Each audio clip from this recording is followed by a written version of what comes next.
बड़ा मुद्दा छाया रहा था अशोक जी, बाबा राम रहीम का पूरे देश और में चर्चा रही। आप वहां से सांसद भी रहे हैं जहां तक मुझे याद है।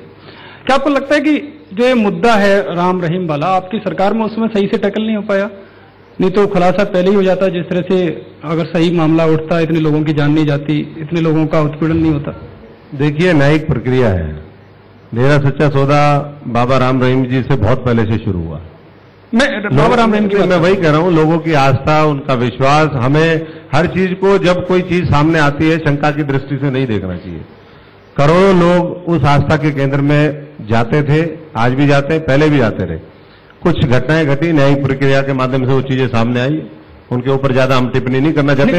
लेकिन अच्छे काम, लेकिन आरोप यही है, बीजेपी वाले कह रहे हैं कि सरकार आई तो खुलासा हो गया, आपकी लोगों ने उसे बचा के रखा। हमारे यहाँ और भी डेरे हैं, हमारे यहाँ डेरा राधा स्वामी भी है, हमारे यहाँ डेरा बाबा हुमन शाह भी है, अलग अलग कम्युनिटी के डेरों और संतों की नगरी है हरियाणा, और उसमें सिरसा एक महत्वपूर्ण उसका केंद्र है।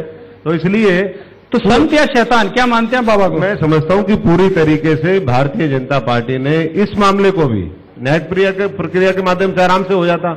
लोगों को वहां जिस तरीके से इकट्ठा होने दिया, वहां पर जिस तरीके की बातें मंत्रियों ने कही, उसके माध्यम से वो, और उसके बाद गोली चलवा दी उनके ऊपर।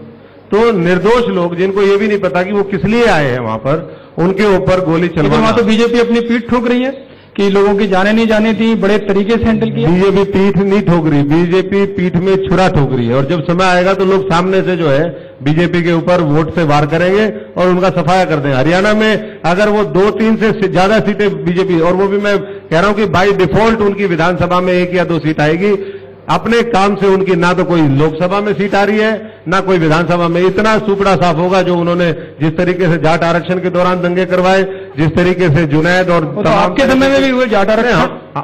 हमारे समय तमाम लोगों को परेशानी, हमारे समय में ऐसा कभी नहीं हुआ कि गाड़ियां तो रुकी गई थी, रोड जाम तब भी हुए थे। मैंने खुद कवर किया। इक्के दुक्के इंसिडेंट सरकार के समय मैं कह रहा हूं कि 2-3 दिन तक और इक्का दुक्का इंसिडेंट हो जाए और एक बड़े पैमाने पर पूरे हजारों करोड़ की संपत्ति उसमें नुकसान हो जाए, सैकड़ों लोग मारे जाएं, और बावजूद इसके कि और मुख्यमंत्री जी अपने वहां पर मुख्यमंत्री जो आवास है उसके अंदर खिचड़ी खा रहे हैं, और गर्मी धूप में, क्योंकि सर्दियों के दिन में हुआ था, वहां चादर बिछा करके सो रहे। ये खिचड़ी खाने के लिए और वहां पर सोने के लिए मुख्यमंत्री आवास में जो है लोगों ने जनादेश नहीं दिया था। ये भारतीय जनता पार्टी को समझना पड़ेगा। इन्होंने कैसे कैसे लोग उठा के बना दिए।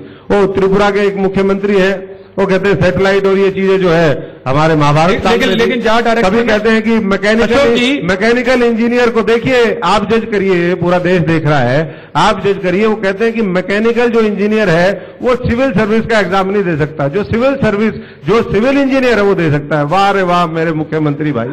और ऐसे बनाने वाले लोग भी, और वो उसके बाद भी रुक नहीं रहा है, रोज शेर का बच्चा कुछ न कुछ बोलता ही रहता है। ऐसा ही हमारा है, और इसलिए मैं दावे के साथ कह रहा हूं कि इस सरकार को जाने से और इस पार्टी को जाने से कोई रोक नहीं सकता है।